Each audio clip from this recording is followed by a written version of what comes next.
Hello, everyone. So, I have something really fun to share with you today. We are going to color in this autumn porch scene using Copic markers. And if you would like to get a copy of this porch scene, you can purchase it in my Etsy shop for $1. The link is in the description below the video.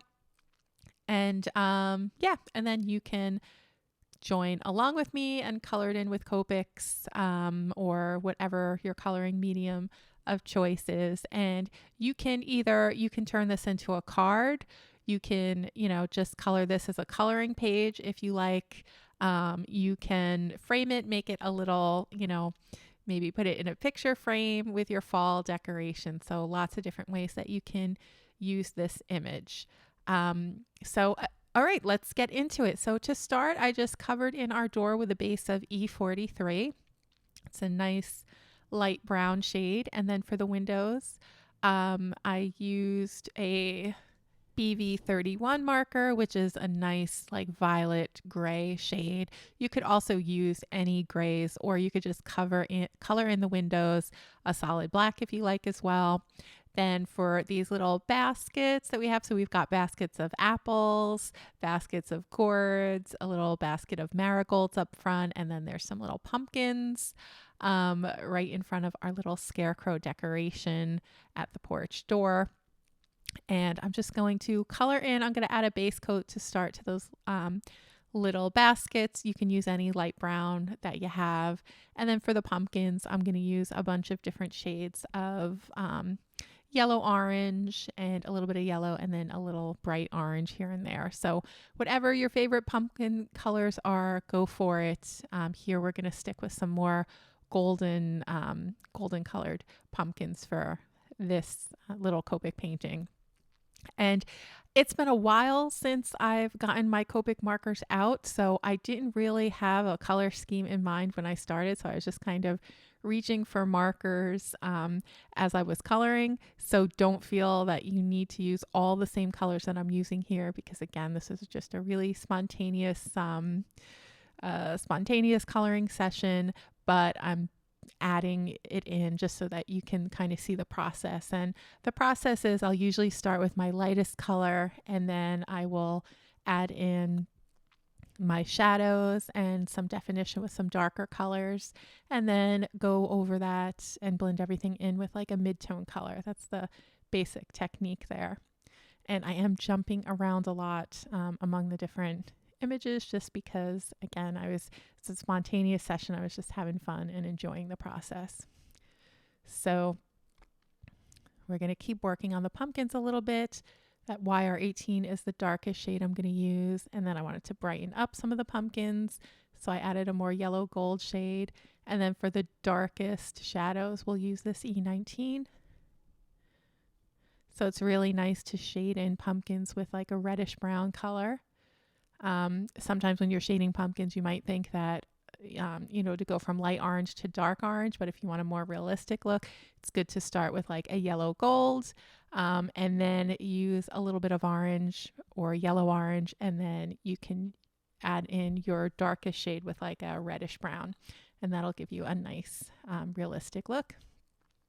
For the little stems of the pumpkins, I'm going to use E29, just a nice dark chocolatey brown shade there. And then we can color in some of the gourds with a YG95. So our gourds are going to be like a greenish color and then a purplish color. So for the purple, I'm going to use this V28, which is a nice dull purple. It gives a nice realistic look to the gourds. And then we'll add some little stripes to our gourds with that YG99. The YG90s are really good colors for realistic foliage. So just something to keep in mind. For our apples, I just added some little dabs of R05, and then I'm going to add some more dabs for a mid-tone with the R29, and then our darkest shade will be the R39. So this is a combination that I like. And I'm leaving a little bit of white here and there with the apples just to add highlights. For our marigolds, used a base of Y8, and then I'm just going to dot in some E99 just to add some little shadows, some contrast, and then some YR24 for a mid-tone. And then for the centers and the marigolds, we'll use E49, which is a really dark brown. And then for our little bales of hay there, I'm going to use a base of Y26 to color them in. I'm leaving some white here and there just to add some little light in our images. And then we'll use YG67 for the little leaves and vines on the pumpkin there. Some E99 to start adding some definition to our little bales of hay. And I'm just kind of dotting the color in there, leaving some streaks here and there, darkening up like the bottom part and the top part where there might be shadows. And I'm just trying to leave like a variety of different colors or values showing through just to give it a nice realistic look, almost like kind of like it's the way that I would approach a watercolor. For the shadows underneath the pumpkins and the little things sitting on the hay bales, I'm going to use E25 here. You could use a darker shade as well. And then we're going to start adding some definition to our baskets. So I'm going to take E44 and use that for the bands that are kind of holding the baskets together. Go underneath each of those little bands with an E47. And then we'll start adding some shading. So the wood slats I'm going to color in just little streaks with this E47 just to make it look like they're little wooden slats kind of making up the basket. I'm going to do that same thing for all of them. Put a little bit of a shadow on the edges of the two little pots or baskets in front there. And you'll see that contrast. It's already starting to look real nice and make it look like there's some light shining. And then next, I'm going to, I guess, keep working on the definition of these baskets by adding some even darker brown shades. So an E49 to deepen up the shadows a little bit, putting them on the outer edges of the baskets, the part that is furthest away from the door. And then just blending everything together with some E25. And then for the doorknob and the door handle, I used toner gray there. I think that was a 5 and a 7 maybe. And then I'm just going to start adding some definition to this door with an E49 just all around the edges. And then underneath the little window there and underneath the little decorative elements on the door, the little rectangles.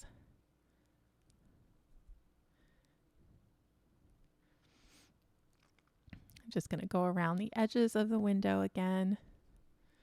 And then we'll just leave that for now. And then move on to our little scarecrow. So I gave him a green hat. And then we can move on to his shirt. So for his shirt, I'm going to color it in purple. If I had a chance to do this over again, I would have used maybe like a green, like the olive green that I use for the gourds, or maybe even like a turquoise if you wanted a little bit of pop of color here. That could have been nice too. Because we are going to end up coloring in the windows with like a real darkish purpley gray shade. So I think a green here or a turquoise for the shirt would have stood out a little bit better, but it's still going to look all good at the end of the day. So, you can make the shirt whatever color you like. Maybe even like red would work here nicely. And then for his blue jeans, I'm just using B21, B95, and B97. And then for the belt, we'll just give him a little brown belt with a little metal buckle. So I'll use some toner gray for the buckle. That's my favorite of the grays to use for metal. For the straw making up our little scarecrow, we're going to use the same colors that we use for the bales of hay. So that Y26, some E29 for the shadows and for the contrast. And then I'm just going to deepen up the color of the shirt here with some V17. And again, at this point, I was honestly just reaching into my box of Copic markers for different shades. I wasn't thinking too much about it. So when you're doing your own painting, just think in terms of light, mid-tone, and dark. Don't feel like you need to use all the same shades that I'm using here. And in fact, the less colors that you use, the more cohesive your little Copic painting will look in the end. So that's another reason not to feel like you have to use as many markers as I'm using here. And then for the door, I am just coloring it in with some mid-tone browns here, just leaving different values showing through, or little strips of color just to kind of give the door some interest, add some texture, maybe make it look like there's some light bouncing off. And then we can color in the door frame. I use some E43 for that. And then for the windows, we're going to use BV29. So if you want your windows to have a purplish hue, you can use these colors, or you could just use cool gray. Another idea would be if you want it to look like it's a night scene, you could color in the windows with some like yellows and oranges to make it look like the lights are on. Inside the house, you could use some deep blues. I was kind of going back and forth over whether to use some blues in the windows there. That could have looked nice too. But in the end, I just settled on this purple. Just gonna deepen up the colors on the doors a little bit. I'm adding some more darker tones of brown there. And then blend it together with an E43. And then we can darken up the edges even more with a toner gray there. Then I'm gonna color in our windows, the window frame with a toner gray. You could also have left those white and then maybe make the house behind it a different shade. Maybe you could have made the house like a gray color, green color, any color that you like. But here we're just gonna end up leaving the house white pretty much. In the end, we'll add a little bit of very, very light shading. For the windows, I'm using that same technique. I'm just kind of scribbling in a little bit of color and then going around the edges with my darkest shade, the BV29. Cool grays would work perfect here as well. And I'm using this like stripey, this like diagonal stripe method just so that it looks like there's little pieces or little shards of light kind of reflecting, or little rays of light reflecting off the windows. So it's just a way to give the image a little bit of interest without being too busy. Gives it a little more of like a comic book feel, or more of a stylized look, I guess. And then I'll just keep coloring that in, and then we'll take our mid-tone, which is the BV25, and fill in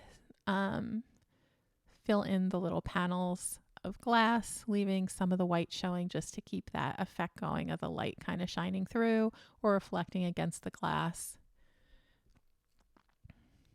And then I'll add my lightest shade just to really blend it all out. That's BV20 there. And now we can start on the steps. So for the steps, I thought we'd go real simple, just with some cool grays. So for this little area at the edge of the step, we'll use C3 and then darken it up with some C6. So those little thin strips, the edges of the steps will be the darkest part. And then the larger portion, the larger rectangles, which are the vertical parts of the flat parts of the step, the horizontal parts, I guess, we'll color those in the lightest.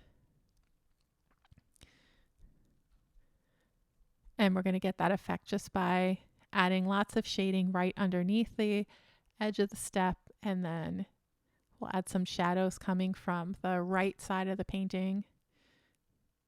So just adding that in with a C3, and right away that just adding that little bit of shadow, it's just going to give a whole bunch of interest to the scene and keep it from looking flat. We can darken that up a little with a C5. And being sure to add some light right on top of where each of the little ridges of the stairs meet. And now I thought we need a little bit more color, so I'm just going to take the BG10 and just kind of go around the edges of the image, and then on those inside areas there right around the door, just so that it looks like there's a little bit of coloring to the house, maybe a little bit of glow around the painting, and that I think is going to pretty much finish it off. We'll just add some final touches here, just work on the door a little bit more to even out the color a little bit. Add just some different shades of brown here. And then we can go ahead, and I guess I left off some of the stems on the pumpkins, so I'll just go over those with a YG63 or any like YG95 would work too. We'll go around the edges of the windows with a darker toner gray. You'll see that's just starting to make it pop a little bit more. And then we'll add some shadows kind of like coming up from the area where the pumpkins are. And again, I'm just going over the painting or the drawing and just trying to see any areas where it looks like it needs a little bit of a pop. Just going to add some contrast with some darker shades.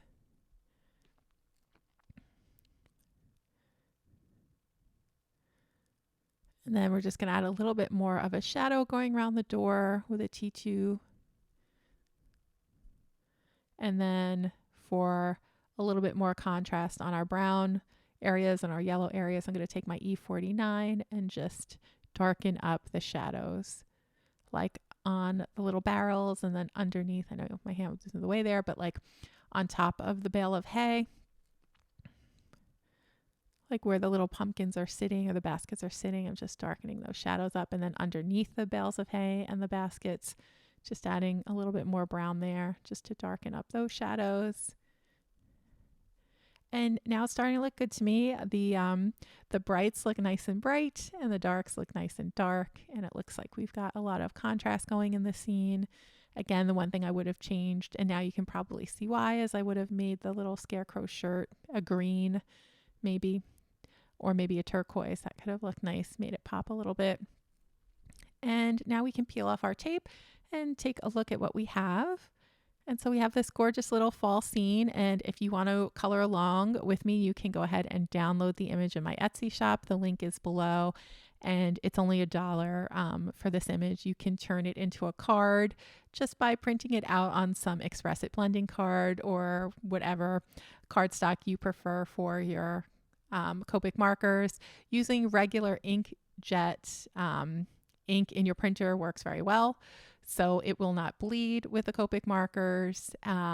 So that is it, everyone. So I hope that you enjoyed this Copic painting, and I would love if you gave it a try and if you headed over to my Etsy shop and just took a look at the download. And if you're interested, feel free to pick it up. Thanks so much, and I will see you again soon in another video. Have a great day.